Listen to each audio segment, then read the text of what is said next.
I make it a point on my channel to talk an awful lot about spurious accusations, false Me Too claims in order for people to erroneously advance to their chosen industry. And here we have the reason, and a big reason why I like to talk about this stuff, mostly to simply raise awareness of what ultimately ends up happening. Because these people, they launch their accusations against individuals knowing that they're going to face very little or no repercussions for their actions, and then the people that are getting defamed, being labeled by these accusations, their lives are forever changed. And in the case of Ed Piskor, well, it's the worst conclusion you can think of. So Ed Piskor, hip-hop, family tree, and X-Men artist, grand design artist, reportedly passes away at age 41. Passes away. That's an interesting way of putting this. Ed Piskor, the artist of the Eisner Award-winning comic Hip-Hop Family Tree, has reportedly passed away per a Facebook post by his sister. Piskor, the co-host of popular podcast and YouTube channel Cartoonist Kayfabe,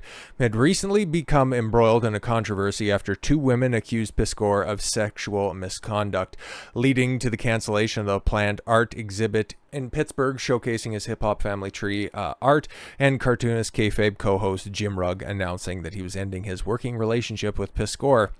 On Monday, Piskor posted a lengthy note in which he indicated he had plans to, we'll go over that. Piskor's obituary states that he's survived by his loving parents, Edwin R. Sr. and Diane Piskor, cherished siblings, all of that stuff. It's all... Hate talking about this, man, but you got to, because this is what happens. Guys get isolated off of accusations. That's all this was. Accusations that get bolstered by some of the worst people in the industry. It's an industry that is rotten to its core. Comics is one of the first. They were one of the test cases to have subversionists weasel their awful ideology through an entire industry and leave it as the smoldering crater we see it as right now. Piskor rose to fame because Hip Hop Family Tree from Fantagraphs, a collection of oversized comics detailing history of hip hop from the 70s onwards, gained mainstream recognition in 2018 with the release of X-Men Grand Design, a 3-volume retelling of the X-Men's entire history. Some retcons and revisions. Piskor and Rugg's Cartoonist Kayfabe also became popular with nearly 90,000 subscribers on YouTube. Podcast enthusiastically discussed comics from a viewpoint of an artist and also had deep artist-to-artist interviews, with the most recent being Mike Mignola. Piskor's most recent comic, Red Room, courted controversy when Rugg created a variant comic based on Art Spiegelman's Mouse, as part of the series paying homage to the influential indie comics. The cover attracted controversy for pairing Red Room's violent satirical story with a comic about the Holocaust, and Rugg and publisher Fantagraphs apologized. Yeah, because there's one thing that you can never make light of. There's one thing that you can't criticize, and that probably sent up the beacon for the cancel pigs to circle the wagons.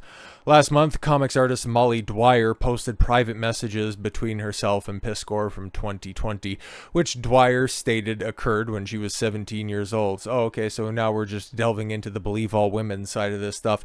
Dwyer shared one post in which Piskor called her a naughty girl, and others where he offered to let her stay with him in Pittsburgh. A screen capture of some of Dwyer's comments can be found here. We'll take a look at, and by the way, 17, for as, lascivious as it does sound, is in the age of consent. By the way, in many states. Second artist Molly Wright came forward and now deleted "Oh Yes" post, right? Again, all of these snowball accusations claim that Piskor offered his agent's phone number for favors. In a note posted on Monday, Piskor apologized for his behavior towards Dwyer, but said he wasn't attempting anything untowards. He also denied Wright's account. Yeah, go figure. Piskor's passing was officially reported on Facebook. Yeah, he was 41 years old. But let's take a look at some of these accusations. Oh, okay. Okay, I don't care about the stuff in the bold text. All I care is about the messages that's right here, because I don't need to have some lascivious ghoul make a bunch of other accusations over the top of this without providing any receipts. We'll just go with the actual, evidence that's there. Draw anything cool lately? A nerdy girl sends a picture. Okay, just self-indulgent doodling today. So that's her sending a picture of what she draws. Okay, you're so fucking good, Molly. Okay, so saying that her work is good. Okay, and that's supposed to be evidence that Ed is a creep. Cool, fantastic. You go ahead and put that stuff out there. You go ahead and say, found this story and making the rounds on social media, and I knew 2 years ago, and it's 100% true. Lots of creeps in comics. Yeah, I would say from the people that led to Ed taking his own life. Yeah, he posted a 5-page note yesterday and disappeared. Piskor was canceled recently for allegations. He says we're taken out of context. His friends ditched him. His career was ruined, and now he's being reported as dead. That's what allegations do to men. They take everything from the jump. And yeah, that's from the post from his sister. And yeah, I just couldn't imagine finding myself in that situation as a sibling, anything like that. But as Tug goes on to say, Ed Piskor, Comic Pro, just put out what sounds like a, self-deletion note after being accused. It's 5 pages, and it talks about his, self-deletion, uses past tense to refer to himself, and gives away his belongings. He's proclaiming his innocence, but says it doesn't matter. No one will hear it. Yep. I'm not sounding off on the accusations, but the note is tragic. Anyone who knows Piskor needs to contact him. Well, a little late on that one. I've got the note pulled up here, and I just want to get through the pertinent stuff. I don't really want to read all of this stuff, mostly because this is personal communications that should probably be... Well, they never should have been written, because this guy shouldn't have been falsely claimed, and he shouldn't have surrounded himself with a bunch of freaks that were just going to drop him at a moment's notice in order to curry favor with an industry that rapidly is exposing itself for not caring about actual creatives and more about capitulating to activists. Once again, I'm guilty of being stupid, no doubt, but that's all. I never thought in a million years it would I'd take this step, but I'm also never in a million years thought that someone or something so Orwellian would happen to me. You never know in this life. I was taken out by internet bullies, massive amounts of them. Some of them are out there, and they're absolutely contributed to my self-deletion, as you were entertaining yourself with gossip. I wasn't AI. I was a real human being. Chipped away little bits of my self-esteem away all week until I was vaporized.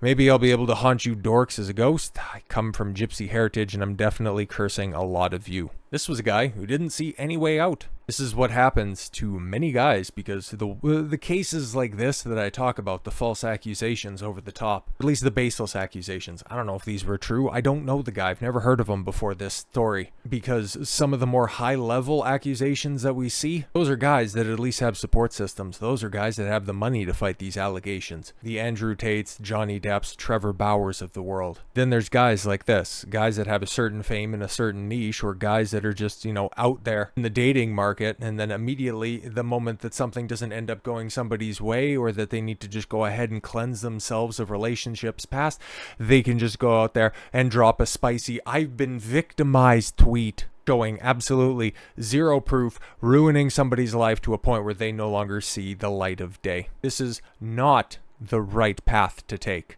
But this is tragically the path that many men out there are taking. When you take away a man's livelihood, when you take away his ability to earn a living doing something that he's good at, something that he loves, he becomes despondent in ways where they convince themselves that this is the only solution. I'll tell you, I'll be real for a second. I've been going through a tough time for the past couple of weeks, and that's between me and, myself. Nothing to this extent at all whatsoever, oh Lord no. Mostly because there's hope. Things are going to turn around. You're going to have the ability to go ahead and put things in place in order to make sure that you succeed. And that's why it's very important, unfortunate as this situation is, to learn from this. Set yourself up with people that aren't going to stab you in the back at a moment's notice. People that are going to have your back. Not being in an industry that intrinsically caters to freaks and bad actors. Because if you think that societally things are going to start changing, where they're going to be holding women accountable for their slanderous decisions, I'd hold my breath for a Western sunrise, because that'll be something that comes around quickly in comparison.